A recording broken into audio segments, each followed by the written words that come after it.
This is Wholesaling Houses Elite, the no fluff and BS podcast with tips and tricks to help you become an elite wholesaler. Our guest will spill the beans on what it takes to be the best. This podcast is brought to you by Lead Gen Pros, making it incredibly easy for the average real estate investor and business owner to get more leads. They work with a variety of companies who specialize in real estate investing and who are looking for a systemized way to increase their lead flow and grow their business. If that sounds like you, check out theleadgenpros.com. Hey, what's up, guys? Welcome to another episode of my podcast. It's Wholesaling Elite Podcast. I am Maxwell, and in front of me, I have a guest, a special guest, someone that I actually call my mentor, somebody that I look up to, somebody you may have heard me refer to. And if you've been to any of the We Live events, We Live 18 or 19, this is the guy that speaks last because he drops bombs over Baghdad, or bombs over We Live, I should say. Welcome to the podcast, Mr. Robinson, Mr. Tony Robinson Sr. How you doing? I'm doing great. How are you doing? I'm doing well. So for you that don't know, Mr. Robinson is actually the father of one of my best friends and somebody I call a brother, T-Rob. You may know him as Tony the Closer. So this is his father, and I call his father the GOAT in this game, and I'm lucky to have him as a personal mentor here locally in Winston-Salem. And for you that have seen this office before, this podcast center before, you know there is a Monopoly board embedded into my table, and he's actually the reason for a Monopoly board, and this is a Winston-Salem Monopoly board. But welcome to the show, Mr. Robinson. I'm glad to be here. This is a long time coming. We've debated when we were going to do this, if we were going to do this, because you are actually a person that doesn't like the spotlight. No, not really. Yeah, not so you've really. been able to stay under radar for so long and become one of the best I know in the game. Now, how long have you been in real estate? I have been in the real estate game for 23 years now, as of March of last month. 23 years. I am 40. I'm 34. So you've been in real estate longer than my adult life. Way longer than my adult life. Yeah. Right. I've been in, yes. Yeah. Yes. So let's talk about how you got started, or your background. Were you born into money and being able to get in real estate? No, indeed.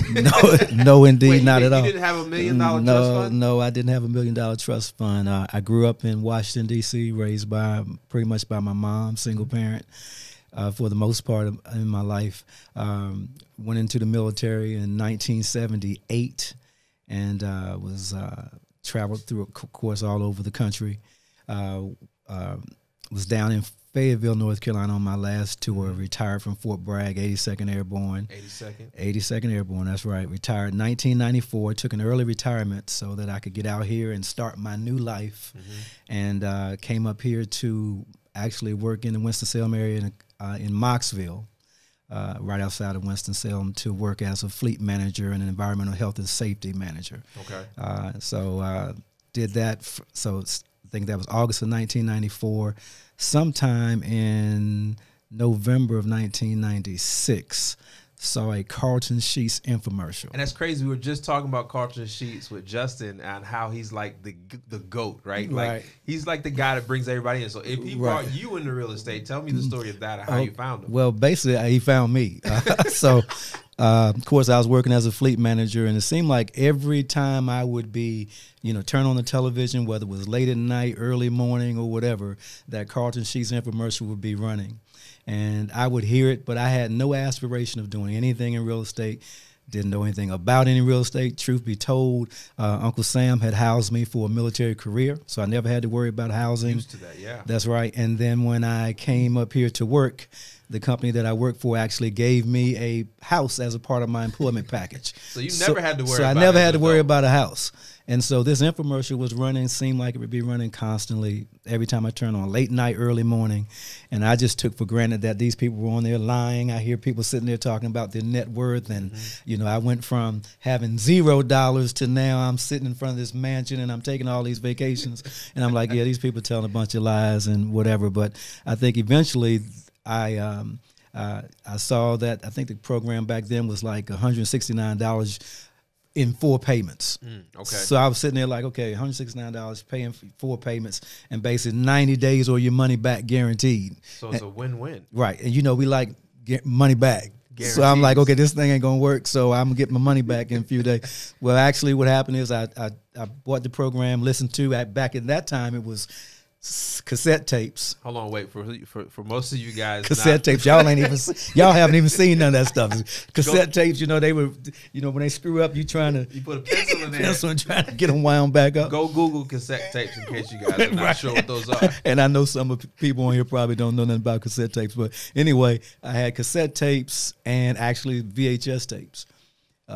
Go Google that, guys. Because if you find one of those, let me know. We're looking for one to put in the creative space so we can watch my friend Derek's highlight tape. You're going to make me feel old. But anyway, I watched all the tapes, and I'm one of those people that's very anal and very, my attentive span towards something that I want to make work for me. Particularly if I spend a dime, it's going to work. Mm-hmm. So I watched all the tapes and went through all the books and everything.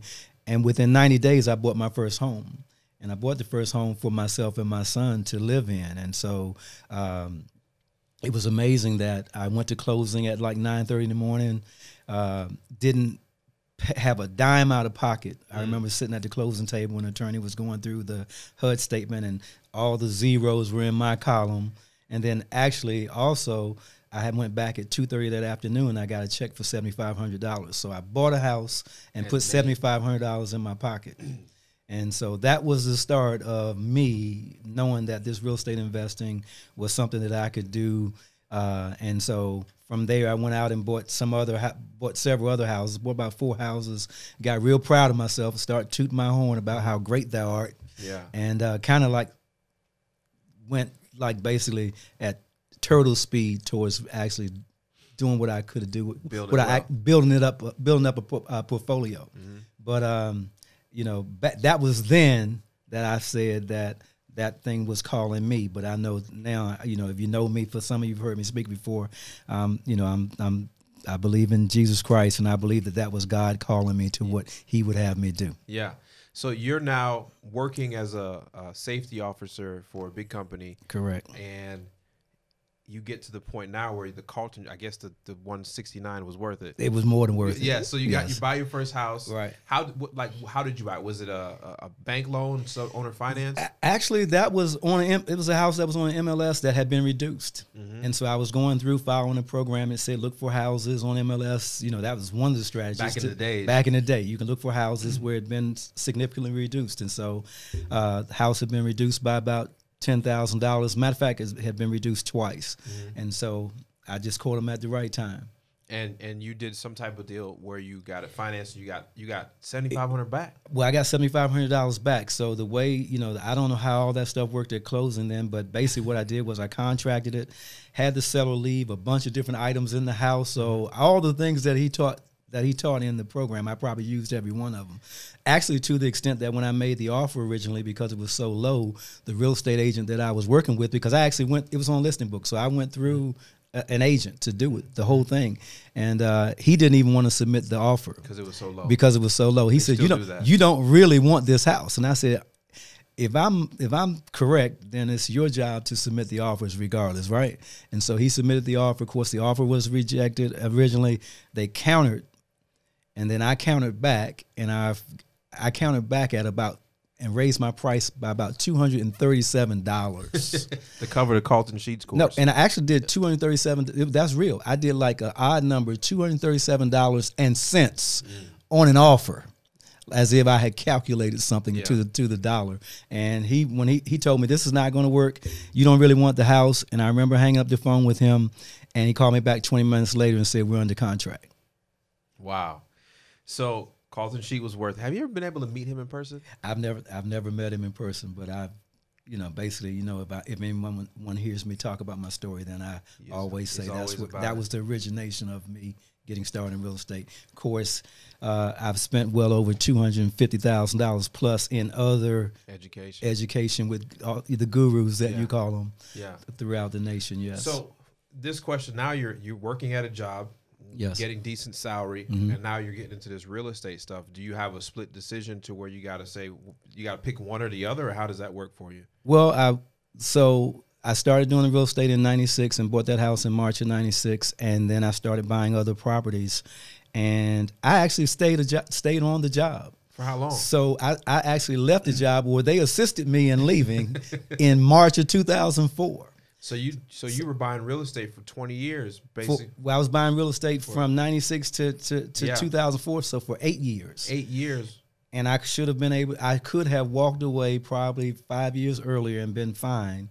But because you were getting retirement. Well, you weren't old enough to get retirement pay, were you? Well, I was getting military retirement pay because I got an early retirement pay. So early retirement check. So yes, I was getting military retirement. So I could walk away at any time. And it's just like I tell people now that I realized that since I've been in the business that sometimes we just don't want to turn loose the peanuts. Mm-hmm. And we allow someone else to tell us what our value is by what they're willing to pay us. But you didn't end out bad. No, I didn't end out bad at all. But you're saying in hindsight, you probably could have left a little bit earlier and it would have built that wealth much earlier, and probably even more. Yes. Because the timing of the up and downs of markets. You're saying. Correct. Okay, that makes sense. So there's a lot of people that watch this podcast and listen to this podcast that are in the situation now where they have a great W-2 paying job, right? A good friend of mine, Brian Arigbo, you know him. Yes. He was in that similar situation. What do you say to people that have one foot in REI or want to put one foot in REI and then also have the other foot in corporate America where they're making good money?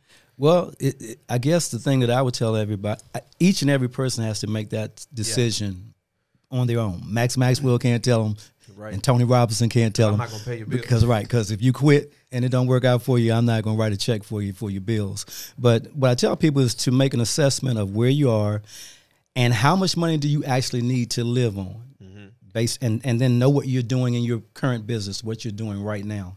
Now, when you say that, because I talk about this a lot too, and I just want to try to dissect most of this because a lot of people love the details when we talk about. When you say if it's a battle and decision for you, find out how much money you want to live on. Now, what does that mean? Does that mean the 2 cars? The 4-bedroom house when it's 2 people, or are you saying get to bare necessities, or are you saying whatever makes you happy? You have to know what makes you happy. So you know what you need to live on. You know the lifestyle you want to have.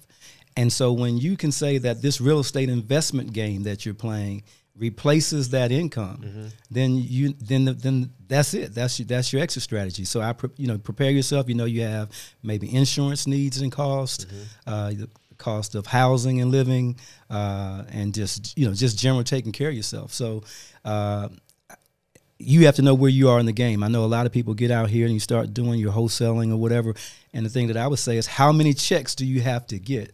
How many $15,000, $20,000, $30,000 checks, $5,000 assignments do you need before the light bulb goes off and says, hey, when you look at it overall, if you know me, Max, I'm always quoting statistics. So I always tell people this, when we decide that we're going to let people decide what our value is that out of 100 people who start working when they turn 25, when they turn 65, 1% are wealthy. That means they have a $5.7 million net worth or better. 4% have adequate capital before retirement, meaning they have enough money to take care of themselves and their family. 3% are still working. 63% dependent on friends, Social Security, the government, and everything else, and then 29% are dead.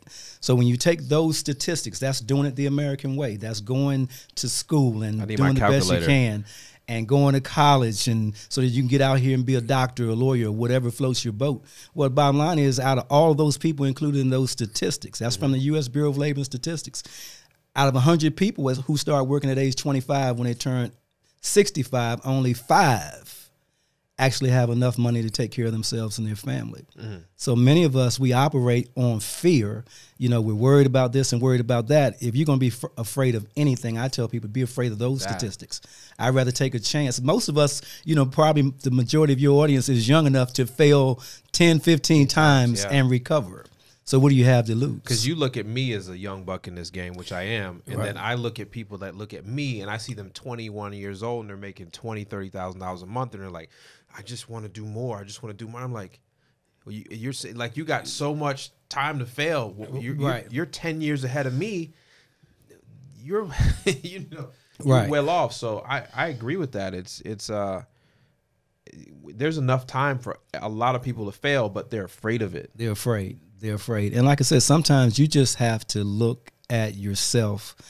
I think, of course, I do real estate mentoring and coaching as well. And sometimes what I've found particularly as I've been mentoring individuals, is that sometimes we put a cap on our own abilities. You know, I believe that God gave us the ability to be and do all we can be and do. And a lot of times what I think is that we sell ourselves short based on generational things. You know, my mother never had anything. My father never had anything. So I'm doomed to never have anything. And I think that there's a bigger plan for us than that. So you're now going down that road. You retire from your full-time job and you decide, hey, look, this real estate stuff for me. Well, they retired me. They assisted you out the door. They assisted me out the door, and that was a gracious thing. I had already said that I was going to quit at the end of 1990. At the end of 2004, I'd already told my regional vice president that I'm out of here at the end of this year. And just so happened, there were some things going on that I didn't really like in what I was having to do with my job, like most people. And one night I decided that I was going to complain about it. And I complained about it through an email. And I sent an email out protesting. And they let me know the next day that, hey, your value has ended here at this company. So they escorted me out. It was funny because the day that actually I sent an email at like 11:59 on a Tuesday night, and they sent someone from Houston, Texas, to come see me on Wednesday morning. And when the next day, so they called me the next morning and said, hey, we're sending someone out to see you this afternoon. They want to meet you at the Greensboro Airport Marriott at 5:30. Can you be there?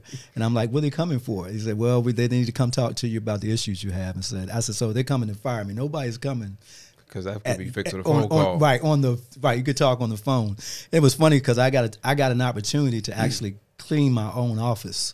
And so it was ironic that on that particular day, Tony, my son, just showed up. Tony the closer shows up just to visit me at the job. He shows up, hey, Dad, what's going on? I said, boy, I'm fired. Grab some of them boxes over there. We got to get out of here. So he grabbed boxes and helped me get out of the building. But, you know, that's just how it worked then. But you needed that push, but you was ready to go anyways. Right. I was ready to go anyway, but that I probably, you know, and if that hadn't happened, it's just like many people, you know, sometimes it's a struggle. Some people that I tell people sometimes in life, this is something that I read, that there's two doors in life. There's one marked freedom and one marked security. Security means that 9 to 5. You know, you're going to go to that 9 to 5, and every 2 weeks you have a guaranteed paycheck.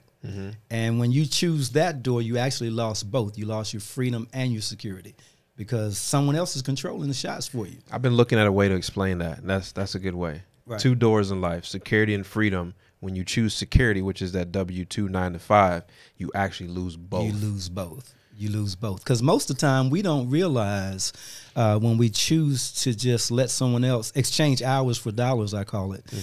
We let somebody else control our circumstances.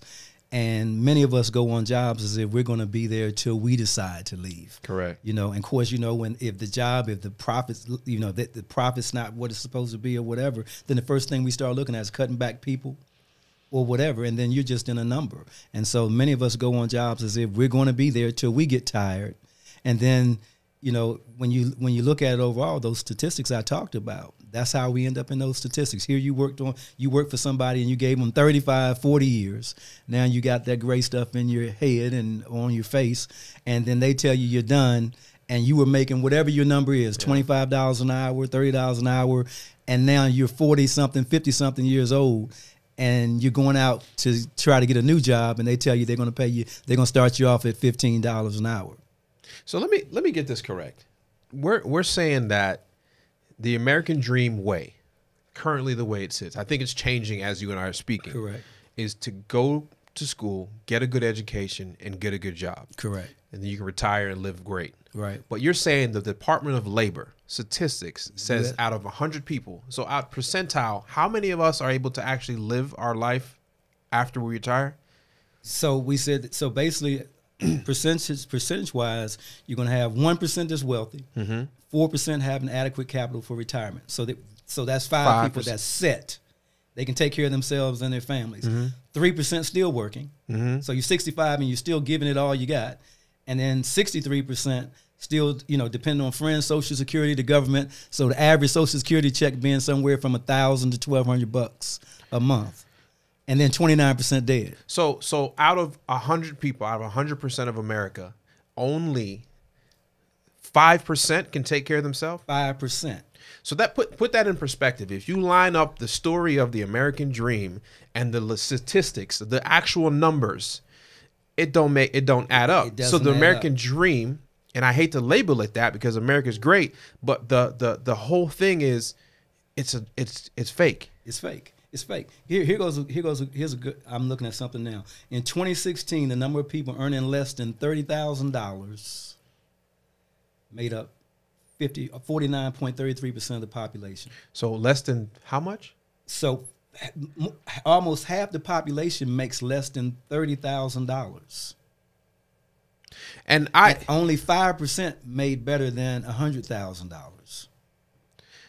So the Facebook is not real, then Instagram is not that's real. real. So you're saying everybody on Instagram that looking like they got all that money ain't real. Well, I don't know. You know, hey, because there's a lot. I mean, just in the social world now, it Right. seems like everybody's doing great. Right. But statistics show that's not true. that's not true. So, I bring this up, and I want to go into detail about it because it's the reason. It was the light bulb for me when I figured out that there's no alternative. This job thing is not going to really work. Right. My parents told me a lie, not on purpose. Right. They just don't know. Right. So to force you to go to school I didn't go to college, but they wanted me to go. I went to the military like yourself, but statistically, I'm going to lose if I choose that path. You're going to unless I'm Superman and I can join the 5%. You're going to lose. And what I tell people as well with that, staying in the realm of what we're talking about, is that, you know, people have a way, parents, uncles, aunts, and whatever, they see, you know, all of those folks see value in what somebody else is willing to pay you. And that's what you know, they see your worth in what somebody was willing to pay you. You know me, Max, I'm not hurting them for anything. We definitely, you know, we have 7 businesses, you know, multi-million-dollar businesses that we have. And the thing that I tell people all the time is I still have some family members that can come to North Carolina today and ride around. I can say, I own that house. We own that house. Matter of fact, we go around the corner. I own that house. I own that house. I own that house. And they'll get back and to say, I can't believe that boy left that good job. Yeah. Because they can't believe you left their job. Yeah. That's amazing. Now, here's one thing I don't like to talk about and don't like to reveal. So I want to ask your net worth. I want to ask how many properties you control or own. And I say control because he controls things, not owns a lot. Would you put yourself just with your real estate business in the 5% of America? Oh, I'm definitely in the 5%. You're in the 1%. I'm definitely in the 5%. I don't know what you're going to do.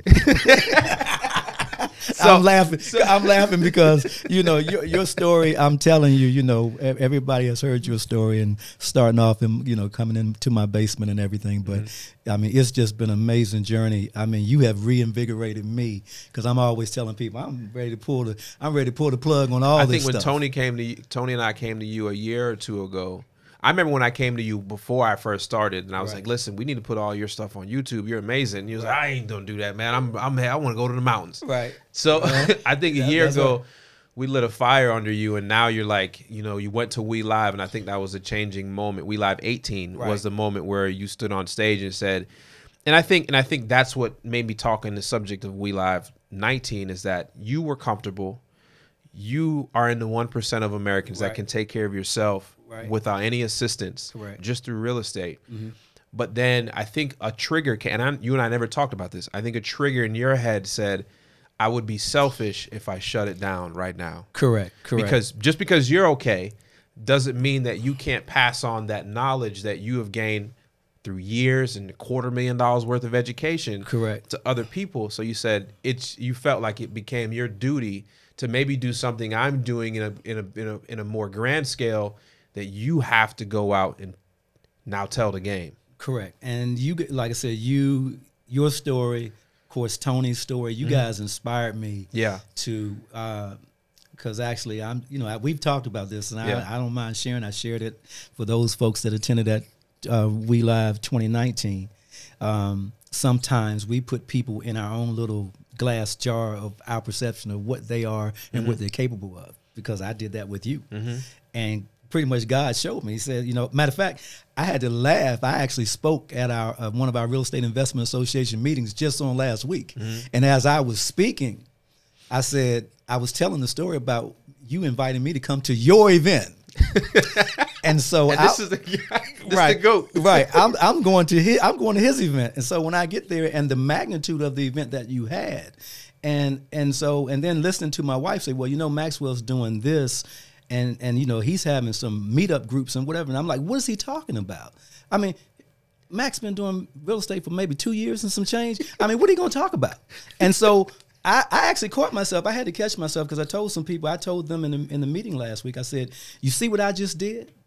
I said, that's the same stuff that others do to you. And I said, I love Max. I love, just like my son. I said, I love both of those guys. I said, but I put him in a prism that you're going to be judged based on your level of experience from what I perceive.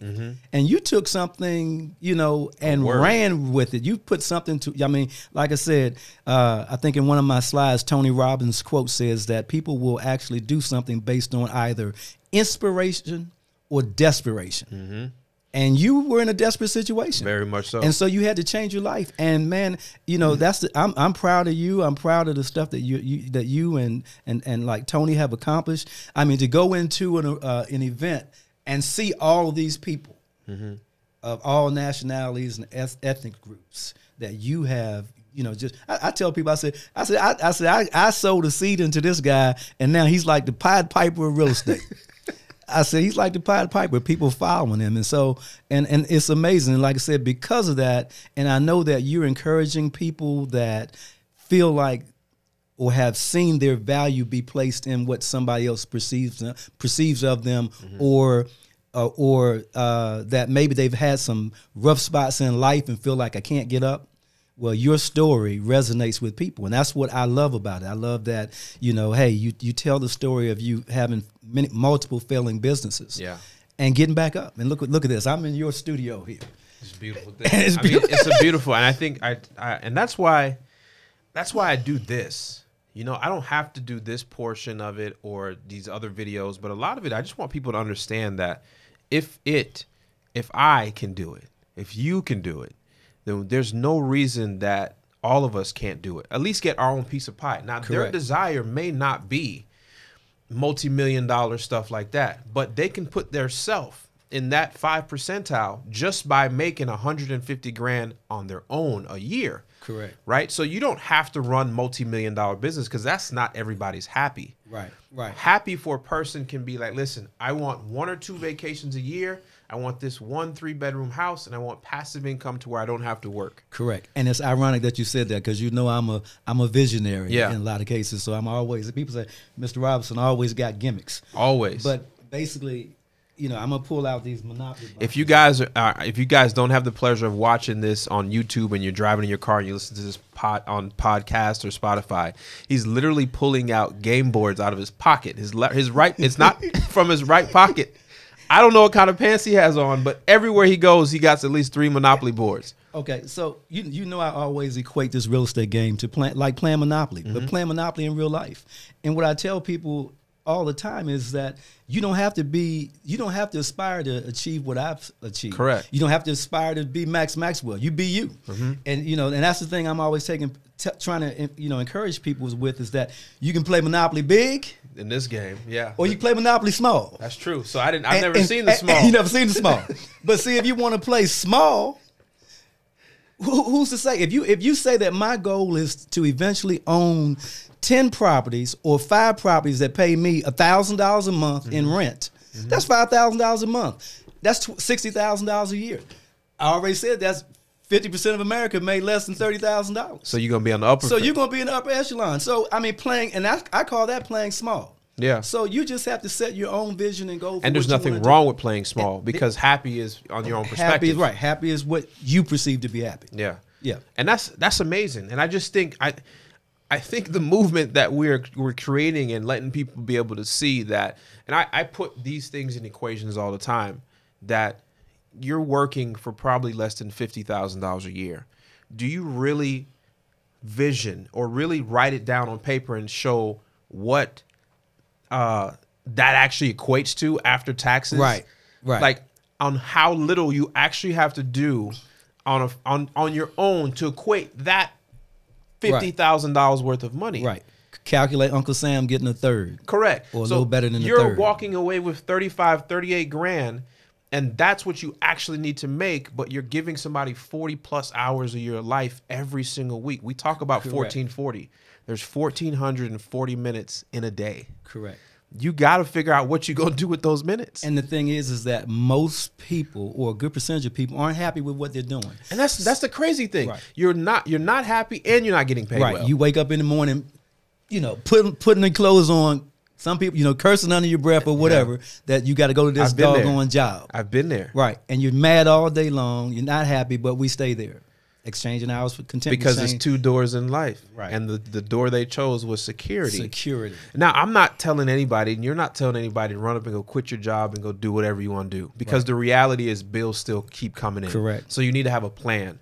But first thing you do is you need to wake up your mind. We all talk about exercising our body and eating healthy. What do you feed your mind, and how often do you exercise your brain is more important than actually doing your body. Now, if you don't do your body well, you're going to die. But I'm telling you, exercising and feeding your brain the right information is way more important. Absolutely. Way more important. I mean, feeding yourself with positive things. I mean, positive stuff. For someone like you that didn't grow up rich, you lived up in D.C., I'm pretty sure you didn't live in the best neighborhood in D.C., in the upper echelon of D.C. What for somebody like you, growing up in a different era before me, because I think it's easier for me now to be successful because we have the internet. It's just information's just there. For somebody like yourself that grew up in the generation before me, you had to face a lot more obstacles than I'm facing now. Correct. How does somebody like you back then create that new mindset? I can go look at motivation on YouTube. You couldn't do that. How did you turn that? Because, and I say this, I'm a former veteran, so I know how easy it is to fall into that way of life. Right. And it's even surprising that you did something after that. Right. Because most people just say, I'm going to live off this check and go cut yards or go paint on the side. Right. What mind frame or what mental thing that you think prepared you, or what was that light bulb that made you go from, because it's a tough time the generation before, to where you are now? Well, I think I've had a constant drive that I was not going to fail at anything.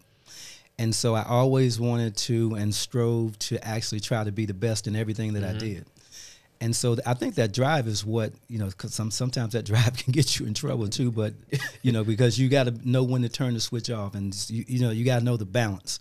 You can work yourself to death, or you can, you can kind of balance your life and accordingly so that you don't, so that you get a chance to reap the harvest that you're sowing on a daily basis. And I think for me is just as I got in this business and started actually going out and marketing and talking to sellers, I think the realization actually came to me that I needed to make a change, and this was going to be where I was going to find my venue for success, was just talking to sellers that were 60-something plus, and I'm buying their house, and they're telling me that they're selling the house because maybe the husband and wife, I'm at a house talking to the seller, the wife, and she tells me, I'm selling the house because my husband's in a rest home and it's costing almost $5,000 a month.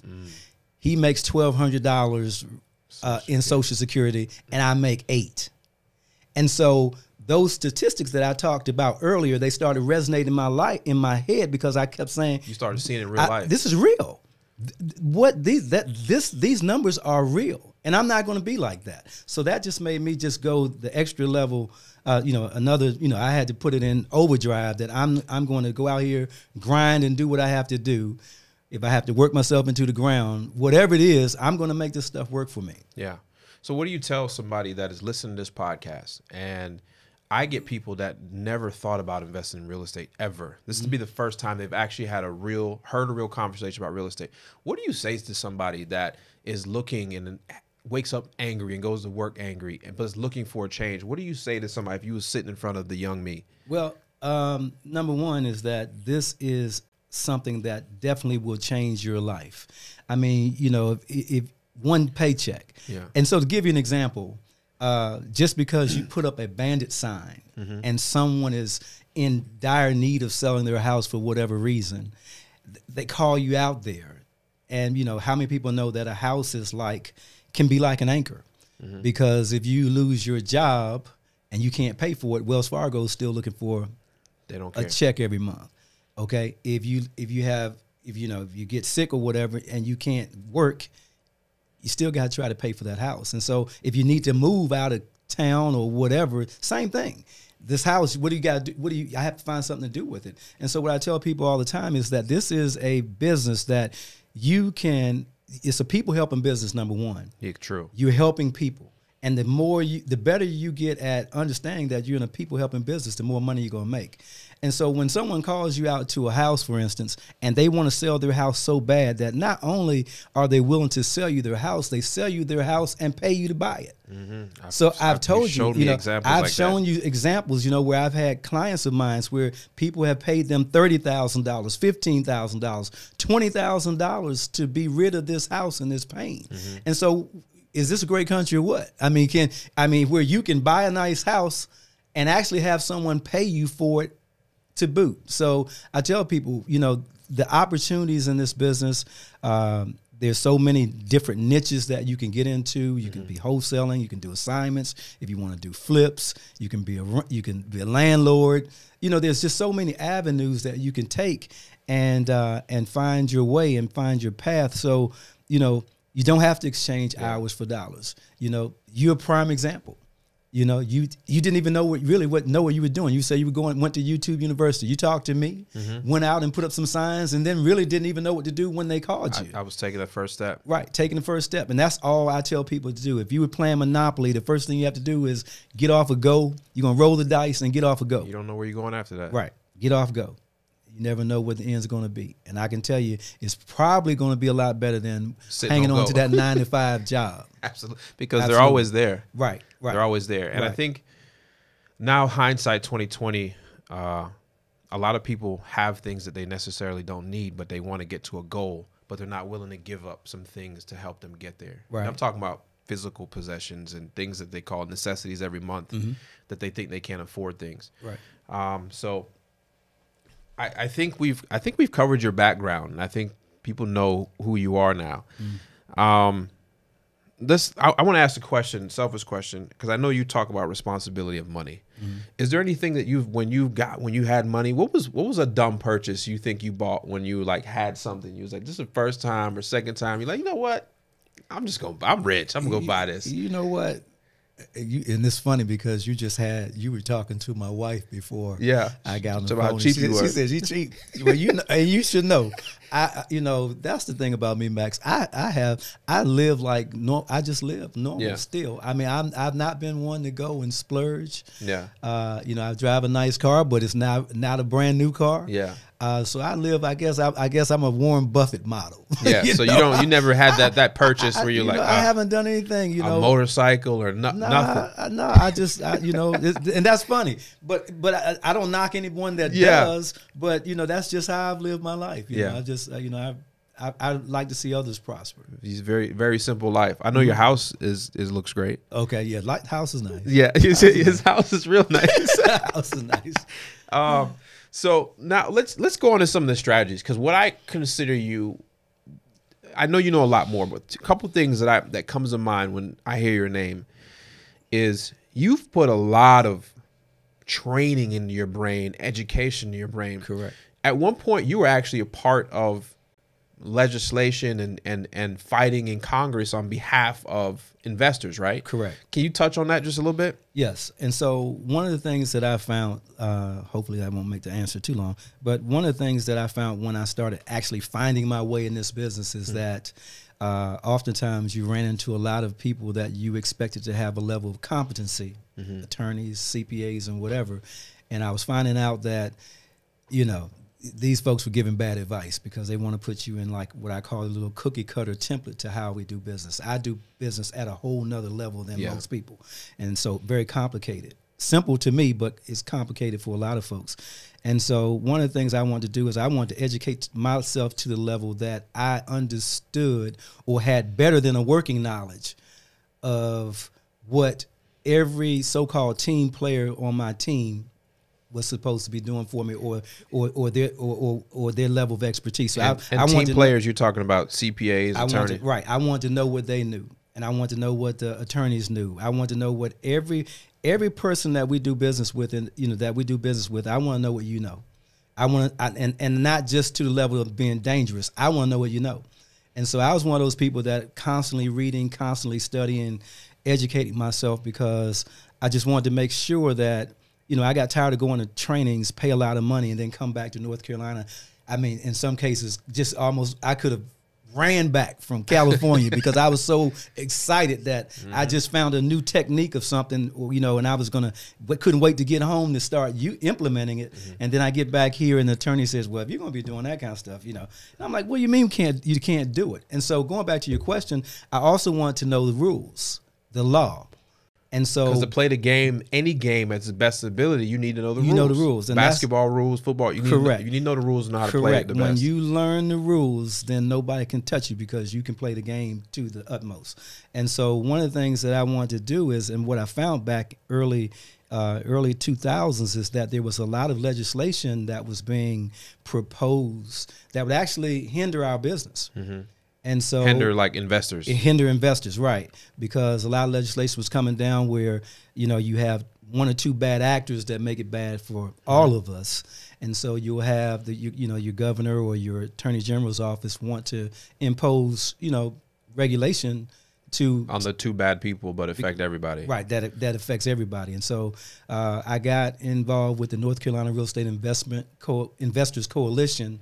And basically what we did was, and that was comprised of real estate investors from all over North Carolina to start.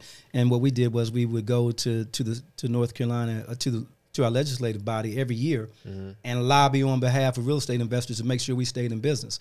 And then we also went to Washington, D.C., where we were involved in like Dodd-Frank legislation that dealt with like lease options and contract for deeds and subject to. Because, like I said, if it weren't for us having a seat at the table and someone else is making these decisions, we probably wouldn't be having this podcast right now here in North Carolina, because we'd be out of business. Yeah. Right. So you're pushing along and you're helping the agenda because you want to keep your livelihood alive, and then everybody else that's in it, you guys form together. Now, when your name comes to mind, I think you're an expert with. I know you're an expert with a few things that comes to top of mind for me. One is taxes, right? Taxes and tax shelters. I'm not sure if that's the right word, and then protection of your assets. Protection of assets, yes. Such as trust and other things like that. Correct. You're also an expert with what type of corporations and LLCs you need that best serve you the purpose. Because here's one of the things that everybody talks about. Choose your business name, go get an LLC. But you see the mistake is that most people go out and create an LLC not knowing the basics. They think if they have one, it's enough protection. Right. But the reality is it's not. It's not even. It's better than nothing. But you might as well be nothing if you set it up on your own. And so what I tell people sometimes is that oftentimes we're too cheap in the wrong areas. And so we want to get in a business where we can make all kinds of money, but we want to on the cheap. We go to Secretary of State's website and file our own forms and whatever, and then we find out the worst time to find out that you don't have a company is when you need to have a company. When you're about to get sued. Right. And so, you want to make sure you do those things properly, and you're working with competent people that actually give you what you need. Because oftentimes what happens is that, even if you listen to your CPA is listening, he's trying to protect you from one side. He's trying to protect you from the tax side. And then if you go to your attorney, he's trying to protect you from the legal side. So somewhere or another, you have to marry those two mindsets up based on what you're actually doing in real estate. And make sure you have the correct and proper entity structure for what you're doing.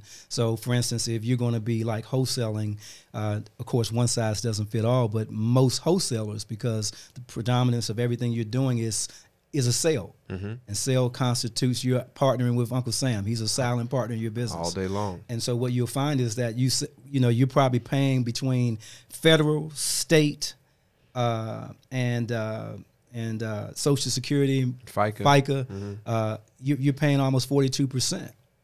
When all is said and done, you're paying about 42% on average.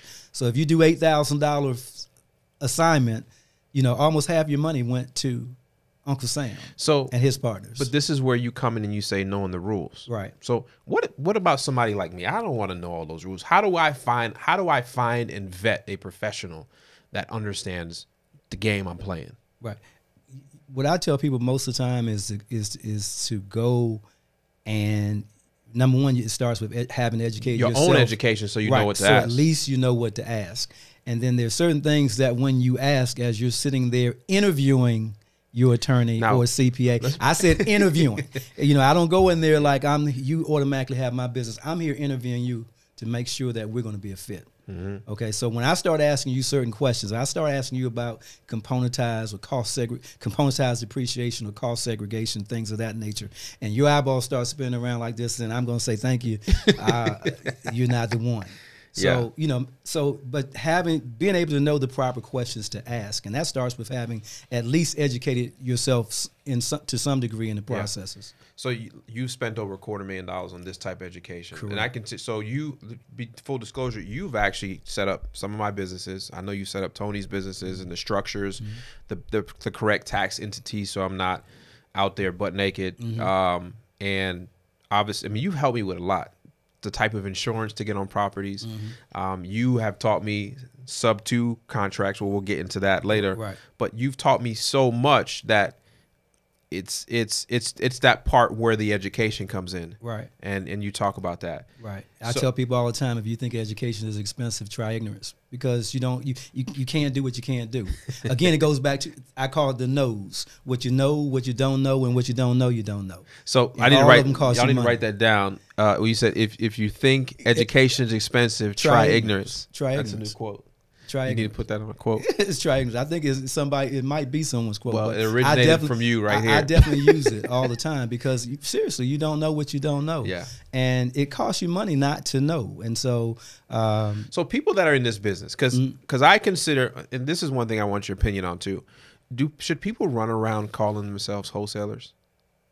No, I would call myself a real estate service provider. Or an investor. Or an investor, yes. Yeah, okay. So let's put that topic to bed. Stop calling yourself wholesalers when you're talking to people. It's more like, hey, I'm a real estate investor. And really, wholesale is just an exit strategy. Right. That's just an exit because strategy. Even though you have buy and holds, you have all this stuff, you still wholesale as well sometimes? Yes. Yeah. I wholesale, not just sometimes, we wholesale all the time. Yeah. I mean, because when you're marketing, and if you're marketing in any venue, you don't know what that, leads come in. Yeah. And if you know me, I believe in a multiple streams of income approach to doing this business. And so there's several boxes that those leads are going to go in. And so I got a whole assignment box, a wholesale box, maybe a rehab box, rehab and flip box, and then we have our rental box and our lease option box, our contract for deed box. And so something's going to fit in one of those boxes. I want to try to squeeze $1 out. That's educating and arming yourself with tools. So let's go into some real estate deals, because you've taught me so much with the subject to, and I warn people all the time, because obviously I get asked, right? What do you think about subject twos? I say, and my answer is, I don't know enough about it to even talk about it in public. Right. Because I don't. Right. I follow the rules and the stuff that you've given me, but I'm not versed enough to do that. But what I want to talk about is, you're a master at a few things. One is taxes, one is business structure, one is asset protection, but also structuring deals. So what I want to get to, if you can find a slide of a deal that you did that you was just be like, blow people away. I think if you can explain a deal and maybe how you got it and the exit strategy, not for you to guys go out there and try to do this right now, but a deal that made sense, where you made so much money, or it's longevity, whatever you consider your favorite deal. Okay. There's a bunch of different deals. I would just show you, let's talk about this one here. Okay. This property that I'm showing here now, I don't know whether you guys are able to they can see it. Okay. This is a property that I took subject to. And now, give me the basis of subject to. Like, what is just the real... Subject to is simply buying a property subject to its existing financing. So basically what you're doing is you're just taking over the payments. But not assuming the loan. Not assuming the loan, but taking over the underlying payments.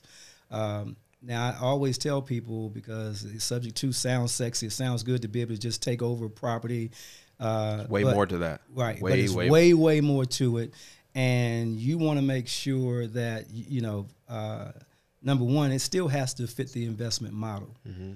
You don't go buy a $150,000 house for $150,000 just because somebody's willing to just sign it over to you. Yeah. Still has to make sense. Your numbers still have to work. And the other thing is, as I tell people, is that subject to is an advanced investor strategy. I say that's my exact response. An advanced investor strategy. It's not for everybody. And make sure you go get proper education. Right. Because what will happen is that a lot of people, have properties deeded over to them, and they do this in all kinds of different manners, and they don't do it with the realization that ultimately now I'm the owner of this property. And because I'm the owner now, just because the loan is not in your name doesn't mean anything. Mm-hmm. You better be making some payments. You better be making some payments. If I tell people all the time, if you took a property subject to, and come the first of the month, you got to make a choice between paying your mortgage and paying that subject to, you better be preparing to go ahead and start camping outside if necessary, because you need to pay that subject to. Yeah. Because you're held to a higher standard, because now, you've assumed the responsibility of making payments. That seller, you're giving them a level of comfort to be able to move on with their life.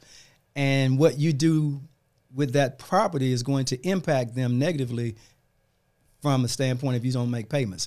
And our attorney generals and our legislators are not going to look at you favorably if you let something happen in that situation. So the thing is, it's like I said, it still has to fit an investment model, because if you buy something at the top of the market, sometimes I've seen people that will go out and buy several properties at the very top of the market, not understanding that real estate is still cyclical.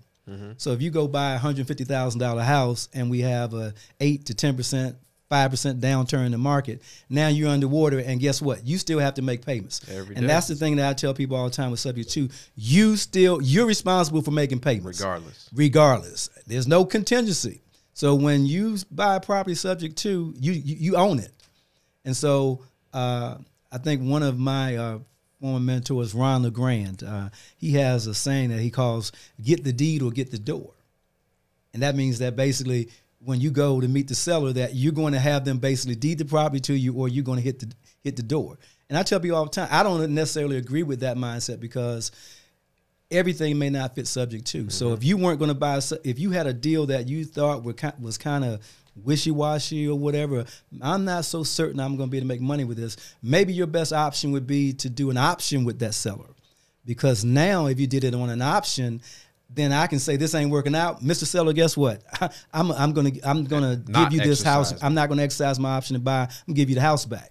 Well, when it's subject to, it's your baby. You got to make it work. Mm-hmm. So that's the thing I tell people. And there's a lot of little intricate type things that go on with subject to that people don't realize. You have problems with the insurance. You have problems with the mortgage company sometimes. Sometimes you have problems with the seller. Yep. The seller gets mad because now, it's Saturday morning. They're sitting on the car lot trying to buy a Yukon, and the person comes out and tell them, well, we can't qualify you because your debt to income ratio is too high, and it's been 5 years since you had their house. So now they're calling you up, calling you everything but a child of God on Saturday morning because they want to get rid of that. They want to get rid of the house. Yeah. Right. Even though you're making the payments, their debt to income ratio is too high. Even though you're making the payments. But you even showed me ways around that when you get that phone call. Correct. That satisfies them. And we'll talk about that later. Actually, that's going to be in your training, because that's high level type stuff you do. Right. And actually, I'm going to go back to this deal we talked about. Yeah, let's look at that. So on this deal, this is a deal where property that we purchased several years ago now. Purchased this property on a subject to for $141,560. This property sits on 10 acres of land, and you can see that property, Max. You know that in our area, that property was worth well more than what I paid for it. Exactly. And so we got the seller in this particular circumstance. The seller agreed to that we would pay her $30,000, and we paid her $18,000 up front, and then $12,000 on a note. But we took over the property sub 2 at $111,560. Turned around and sold it on a contract for deed for $244,900 and got $26,000 down. And then if you look at the financing, contract for deed at 8%, $2,150 per month. But the thing I want to point out most significantly here is look at our payment, $693.95. So we're making $14.56 per month on one property. And you get to keep that. And correct. And so basically that property's making $14.56 a month positive cash flow. And not only that, you own the property by deed. Correct. You get the tax benefits of owning a property. Correct. Tax benefits. So all these things. So you're taking in real cash, you're getting a tax deduction, and you're getting some equity every time you make those payments. Getting equity every time I make those payments. And of course, every time they make a payment to me, I'm paying the mortgage down and spreading that gap between what's owed and what it's worth.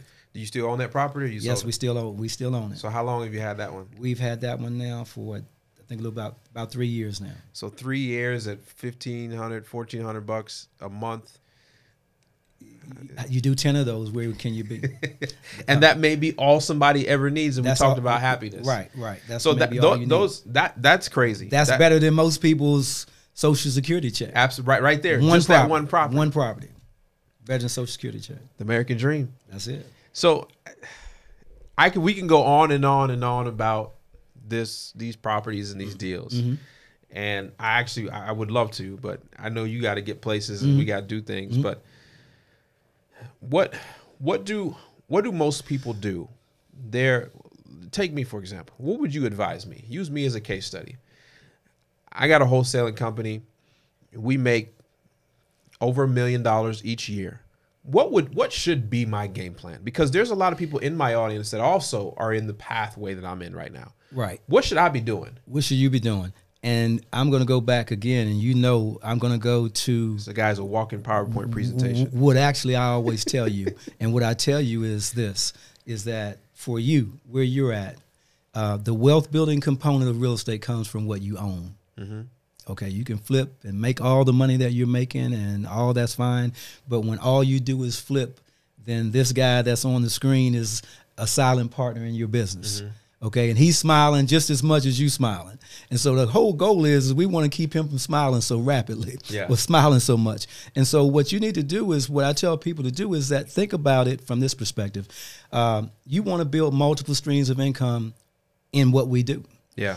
And so, and the other thing about it is when you tie yourself into just one niche, nothing wrong with it. And I'm not downplaying wholesaling at all, but real estate is cyclical. And I've been through some cycles now. Mm-hmm. And I can tell you that give you a prime example, back in 2004, 2005, anybody that could fog up a mirror could buy a house. So anybody that was breathing. Anybody that was breathing could buy a house. And so we used to have, right here in our city, right here in Winston-Salem, we used to have real estate investment lunch meetings. And there would be no meeting. I mean, we would have meetings where we would have 75 to 90-something people plus at a lunch meeting. Mm-hmm. And a good percentage of those were wholesalers. Well, when the market turned in 2007, 2008, and you couldn't sell property so readily, guess what? All the wholesalers kind of disappeared. Now, don't get me wrong. I know that somebody's making money in any market. I don't care what the market is. Worst market you think is going on, somebody's making some money. But what I saw is that most people that were wholesaling ended up out of the game. And most of the time because they didn't have a plan. Okay. Yeah. Didn't have a plan, number one. And part of it was it became a little bit harder to wholesale because, there was a shortage of qualified buyers and the ability to get financing to purchase. Mm-hmm. So you weren't able to sell property so readily as it was when people, like I said, who could fog up a mirror could get a house. And so what I go to and what I'm always referring to, and I actually have an ebook about this, it's called Multiple Streams of Income in Real Estate. And so if you look at what I'm projecting now, that's how I model my business. And I would recommend that most people, because if we're marketing like you teach and like you tell people to do, and you're doing all your driving for dollars and deal machine and all the stuff that we do, you're going to find properties that fit each and every one of these buckets that I have depicted in front of you right mm-hmm. now. And so if you look at this model here, that multiple streams of income bracket at the top representing you, then you have cash flow coming from all of those different sources.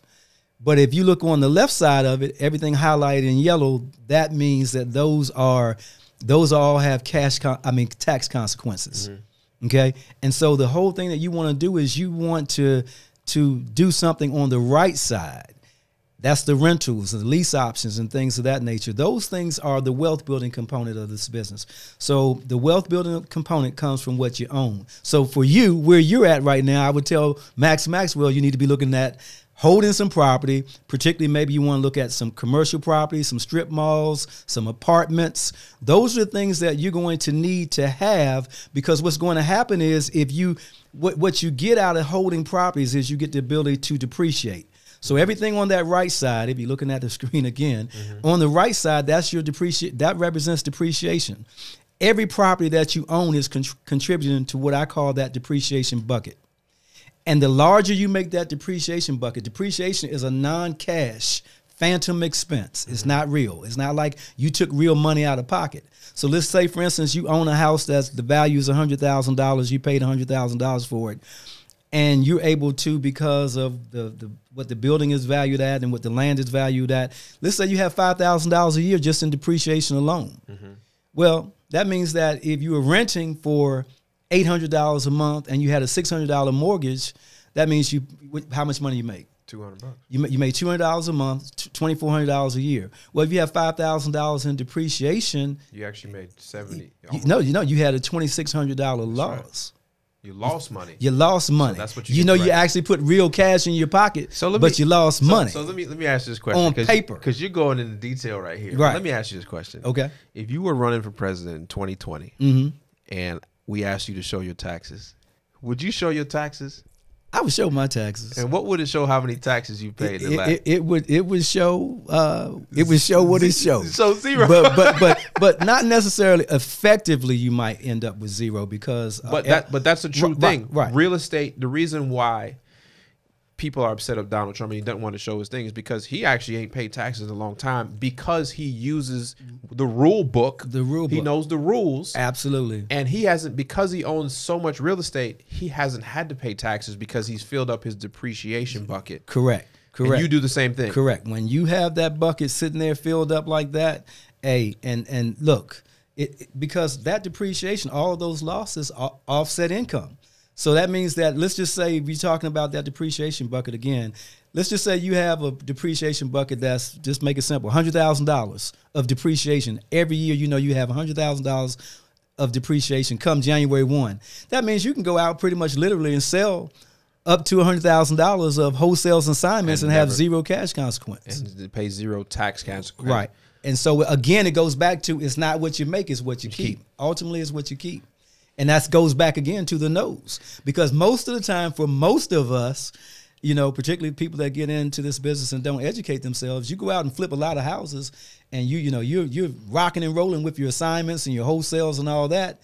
And then matter of fact, next week is April 15th. Don't remind me. April 15th. Doomsday. Uncle Sam's going to want his part of the partnership. And then like I said, vacation over. It's up on the screen now. Because now you're going to find out that you have a tax consequence to all those sales that you had, and Uncle Sam wants his money right now. So luckily to you, last year I was able to hold on some properties because you made me come up with a goal, and I think I did 1 in 7. So every 7 wholesale deals, I want to buy a property, and that's one of the goals you made me come up with. Luckily, I don't have enough to offset everything I've earned in 2018, but I'm going to be doing better than I did in the year before, and hopefully better in next year, and so on and so forth. Right. So there's other strategies, and some of that stuff, Max, we've talked about it several times, is that there's ways to develop, to implement other companies. And that's basically your company structure. Go back to your company structure again. And so basically, in some cases, you might be taking money out of right pocket and funding left pocket, but in both cases, it's your pockets. It's your pockets, right? And that's the whole thing. Those are advanced stuff. Right. I mean, you're talking some right. So guys, this is what I have at my disposal. I have these type of things because making money is not all what it cracked up to be. It's actually how much you keep. And the only thing that's ever kept me up, besides bad real estate deals and stuff like that, in the last 2 years has been that one man named Uncle Sam. Can't find him, can't see him, but right. I know he's coming. Coming in the shadows. He's coming in the shadows. So I don't want to keep you here too much longer because we can just talk for on and on and on. over the last year, I've kind of forced you into doing some things that you probably wouldn't have thought you were going to do. And one of them is I wanted, not only because I surround myself with great real estate people that are thriving, that I wanted you to kind of package some of this stuff up and be able to teach me. And through doing that and other coaching students you have and all other stuff, I wanted you to do like a workshop just on trust and sub 2. Correct. And something that, and more people, when I put it out there on my personal Facebook, just through my personal friends, about 15 people are like, I want in, because when you start making money, and it's best to do it before you start making money, or when you're right at that brink, is to learn sub 2s. One, that adds a new belt. So when I talk about, people ask me about sub 2 trading, I get it from you. Trust is how you protect your assets and how you actually transact some deals as well. You do it through trust. Correct. So you're doing a workshop May 18th and 19th in Charlotte. I'm actually putting it on the screen now. So May 18th and 19th in Charlotte. And and here's the thing. I'm going to be there as a student. Okay. Well, you need to be there. No, you've been doing them, but I want you to fully understand. Yeah, them. I've been doing them, and every time you do them, and you said, if you would have done this, you can get sued right here. Let's go change this. Right. So you're doing that workshop May 18th, 19th in Charlotte. Yes. It's $997. And this is not, you guys know I never leave a podcast with a sales pitch. This is because I'm actually going to this class. And I know, I think Dedrick and Crystal, they're going to be, Dedrick and Crystal will comment. I think Brian Rigboo's going to be there. So I don't want to, you just heard who's coming. I think even Christina might be there. This is a class where all the people you guys look up to, we're going to be there learning from the guys. So I don't know if that's just a value in itself, but I will be there as a student. I learn every day, but I will be there learning. So the class is about trust and sub 2. Right. And basically, I'm illustrating on the screen now. We're going to talk about land trusts, what they are and how to use them. Talk about all the different asset protection mechanisms out there to help you protect yourself, because, when you're in this business, you're a target. I mean, people think, particularly if you're a landlord, people think that you own all those properties, think you're rocking and rolling. Estate planning, we'll talk about living trust. We're going to talk about the sub 2 concept. And this is going to be a 2-day actual workshop. Has to be 2 days. 2 days. 2 days. We're going to dive in deep. There's not going to be a bunch of frills and bells and whistles, guys. This is a workshop. So for those that are coming, come prepared so this to is no work. Conference. This is a real right. You're gonna actually, when you leave, you're gonna have the paperwork. You're gonna have paperwork that you can use in your businesses to be able to do the transactions. You're going to actually be able. We're going to go through and you will complete and actually fill out the forms in the training. So this is an actual training deep dive workshop. Okay. And so you're going to be hosting this at the Embassy Suites Hotel on South Tryon Boulevard in Charlotte. It's going to be May 18th and 19th. May 18th and 19th, Saturday all day Saturday, all day Sunday. So get there Friday. Right. You can find out more information on Mr. Robinson's website is Houseway, the number 2 wealth. So Houseway, the number 2 wealth.com. And he's got, here's what I want you to do. If you've learned anything just from this thing itself, I want you guys to go out and get his ebook. Fire. Now, I know everybody's got an ebook out there, but this is coming from the guy that is my guy. This is the guy that's the closer's guy. So you need to go out and find that book. He's got a book called Multiple Streams of Income, and it's a great ebook. It's on his website. Personally, I've got a couple copies. It's only $24. Just start there. Here's what I don't want you to do. Don't just be calling Mr. Robinson and asking how to run ARVs and comps, because he's way beyond that. That's what my YouTube channel is for. This is my GOAT. So I'm giving you guys access to things that would cost you thousands of dollars, which you do have personal mentorship as well that you have within the group sessions. Right. But if you're making money in this business right now as we speak, or if you're on the cusp and you're doing 1 or 2 deals a month, I wish I would have prepared myself with this sub 2 workshop. And not only that, the trust stuff. And I'll tell you why. The day you gave me training on sub 2, I made $12,000 on a deal that I could not structure before. Correct. In my traditional tool belt, the way of just wholesaling. So I personally want to thank you, because you got me on this path that's, You know, I'm changing my family tree. I'm able to do stuff for my family. And not only that, I'm actually able to go out on YouTube and visit cities and tell people it's possible and what to do. And not out. I don't have to be out there selling all types of stuff to get them there, but to get through the door. And once they get through the door and they start making money, you're the guy they got to come see to make sure you get wealthy, because there's a difference. Yeah, there's a difference. And the one thing, and we actually didn't mention this, hopefully they can see my board on here. You know, most of you, for those people that have heard me speak before, they can definitely see this board. Then I'm always talking about this board. And what I tell people all the time is that this board represents your microeconomy. And so it's good that you're a wholesaler and all that good stuff, but eventually at some point in time, you should have a plan to own some real estate. And so basically, if you look at this particular board, it looks like someone is playing the game because you see houses depicted on the board. And that's the thing that you want to strive for, and that's the thing that you want to do. And so that's the thing that gives you the ability to offset taxes, the tax consequences, as well as build wealth. Remember, the wealth building component comes from what you own, not from what you sell. You get wealthy with what you own. So just remember that. And I just want to say, Max, I'm proud of you. I'm proud of all the stuff that you've done and the stuff that you achieved. I mean, you are it's just amazing. I sit back and just shake my head sometimes, because I'm not on YouTube. I'm not on in social media realm most of the time. But when I go out there and I see you and Tony and the things that you are doing and the hope that you're giving to people, I think that's more important. That's the most important thing. That's what invigorated me. Not the fact that you're doing well. It's that you're doing well, and that because you're doing well, you're sowing a seed in other people. And like I said, when we were in We Live in Dallas the other week, when I walked out on that stage and I had you come up there and I told you, look out here, look at what you've done. Yeah. To have you, to look out there and see that from knowing little to nothing, to bring these people along on your journey as you were learning. And this is you're the king of the stuff now. You're the king of the wholesale. I wouldn't say that. I'm saying you are. Hey, you are. Look, I don't know of anyone that I can think of that's doing any more or better than what you're doing and have achieved what you've achieved in a shorter time period. So yeah, take credit for that. I'm gonna say God is with you. For sure, I believe God that 100%. is with you. God is with you. And definitely God is on my side. He's working harder than the devil. God is blessing you, and you're blessed to be a blessing. Yeah. You are blessed to be a blessing. I think that's what fires me up every day. I time block where half of my day is spent on real estate. Well, more than half, and then the other rest of the day is spent on creating content for real estate.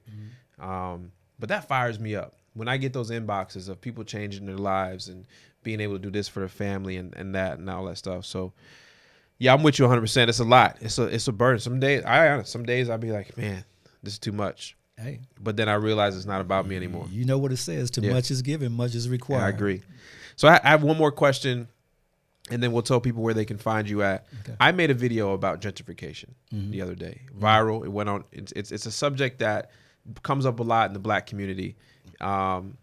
First of all, what is your take on that? Like, what is gentrification first in your definition? Because I don't think there might be an actual real definition of it, but the way it's passed around, I don't think there's a great definition of it. Not saying that you got the great one, but what is your take on it? Typically, I look at it as I know how it's perceived. Yeah. Pretty much in the African American community, it's perceived as other individuals coming in, buying up property and buying whatever, and basically we're getting moved out. They're changing the makeup of the neighborhood. Changing the makeup of neighborhoods. By putting more expensive, less affordable housing in an area that once was pretty much all affordable and all affordable or was dilapidated. Washington, D.C., where I come from.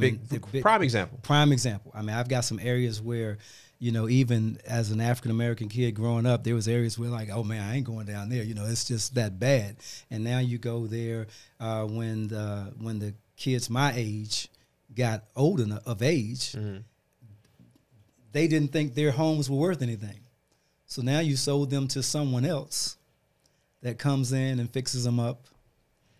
And now they're worth millions, and you sold them for. So, question to you about that, because I'm really this is an everyday thing where I think about. My personal opinion is that most of these neighborhoods we call black neighborhoods, African American communities, we don't actually own them. We just been there for 50 years. Right. In most cases, we're renting. And if you don't own nothing, you don't really have too big of a voice. So I made a video. I don't know if you ever seen it because it's on Instagram haven't. and you haven't, but it's only 1 minute. So take a listen to it. You can't fix by doing this and marching in the streets. You gotta own some shit. And when you own it, then they can't push you out. You can sell out, but they can't push you out. So it goes deep, man. I think that's why people really need to be like, hell with whatever you think community-wise will work. You have to control and own money. This is a capitalist country. The only thing that matters is money. But then you also gotta say, how do I gain that? It's through actual education and getting your money. You can't sit at the table if you don't have no money. Just remember that. You're not a decision maker. You can protest, you can cry, you can do all you want to, but if you do not have money, they do not care.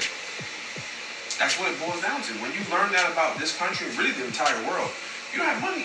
You're not a part of the decision-making process. I don't even want to hear you. You can cry all you want to. So what I was saying is that, yeah, there is gentrification, 100%. By most people's definition, there's systematic things on how we get pushed out. Right. But I think the most important thing for us is, and I see it a lot myself, is when I'm buying properties, I'm starting to realize that, first of all, we don't own enough to make decisions. And when you really look at the black and white picture, not race, but just a black and white picture of the people that make decisions in this country are wealthy. They own things, right? They pay property taxes. Right. The more properties you own, the more push you have in general in any city. Right. If you pay 6% of all the county's property taxes, you can go to City Hall and make some noise. Right. Right. So what I said in that video is we have to start owning things. Yes. Stop letting grandma's house go. Right. Stop renting. Just because you live in that. Now, I'm not saying doing that tomorrow, but just because you've lived there for 60 years, don't mean that's yours. Right. You know, so we have to start owning things, and we do that through educating ourselves. So, and I don't care where you are, so you don't get pushed out. Right. And I agree with that. I believe that there's a combination of things that we have to do. We definitely have to strive to own, because when you own something, you have something to say. Because if you said it, I'm as you were saying something about people renting. I have some family members that been renting since I was a kid. Still renting. So 50 something years. And you're still renting, and so if that landlord tells you that he needs you out at the end of the month, you got to go. It ain't your neighborhood. It's not your neighborhood. So yes, you definitely have to own something. I believe that we still have to be a part of organizations and groups, so that you have to have the ability to get it and have a seat at the table. I learned that as we talked earlier when I was speaking about the legislative stuff. We had to have a seat at the table. Do you think you would have had a seat at the table as a broke man that didn't own anything? No.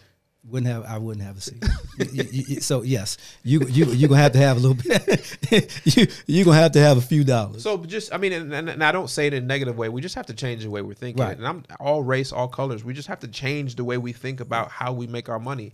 And if we're angry about something, the way to fix it is to be embedded in it and to own it. And then you can make those decisions moving forward on maybe not your generation, but the things that can affect the next generation. Right, pass on to your children and your children's children. And so the whole thing is, again, got to build wealth. Yeah. And when you build wealth, definitely you're able to call more shots than you can broke, for sure. Yeah. So before we get out of here, just a word of wisdom to anybody listening to this. Anything you want to say, any departing words to people, encouragement or actions or whatever. The biggest thing that I always say to people is just believe in yourself. Believe that God has a bigger plan and vision for your life than what someone else sees in valuing you by what they're willing to pay you. That's it. I just tell people all the time, because it just breaks my heart sometimes just to see people that are stuck in situations where they feel like, this is a dead end, but I'm just going to be content with. Be content in it. So stop being content. This stuff that's going on, just like if it's not real estate, there's something out there for you. the Max Maxwell story can be your story. It doesn't have to be to the magnitude of Max Maxwell, but there's venues out there for you to tap into. Yeah. There's something to do besides exchanging hours for dollars and being in that 95 percentile. That won't be able to take care of themselves at so 65. So the thing I tell people is, like I said, God has a bigger vision and plan. I usually call it, see, when you know the statistics, once you've been educated, now you're responsible. And so what I would say, my departing shot would be like this: today is everybody's halftime. Because of the information that was shared to you today. Today is your halftime. You went in the locker room, you got chewed out or whatever. Tomorrow is your new day. So you can go out and make a difference. Yeah. So I encourage everybody to go make a difference. So we know you don't have Instagram. You don't even get on Facebook. I do have an account now. People have been setting me up. On Instagram? I got an Instagram account in the last 2 weeks. I don't even know what it is. What is it? I don't either. I was going to say, I'll follow you right now. H2W Mentor, I believe it is. Let me check this out, because if that's the case, I'm going to give you a show. Mentor, I believe is what it's called. I have to call your wife and get it. Yeah, she probably knows. But I'm gonna do better with that. You done made me have to go out here and because it's good to be able to. I can't find it. I don't know where it is, but I know where we can get a hold of you. And get a hold of you is houseway2wealth.com. And that's a number 2. So houseway2wealth.com. Go there. All his information's there. His upcoming workshop that I'm going to actually be a student at. Brian Rigg was going to be a student at. Talking about sub 2 and workshops is going to be there. It's fire. It's in Charlotte, May 18th through 19th. And then I guess once you get an Instagram, we'll put it on that website so people can follow you. Okay. And then when you do get one, I'll shout you out. But I appreciate you being here. This has been a long time in the making. I'm happy we can get this done. So appreciate it. Okay. And that's the end. We're at. I appreciate you too. Thank you. Thank you for listening to the Wholesaling Houses Elite podcast with Max Maxwell. Make sure to tune in next week to see what elite wholesaler will have in the hot seat.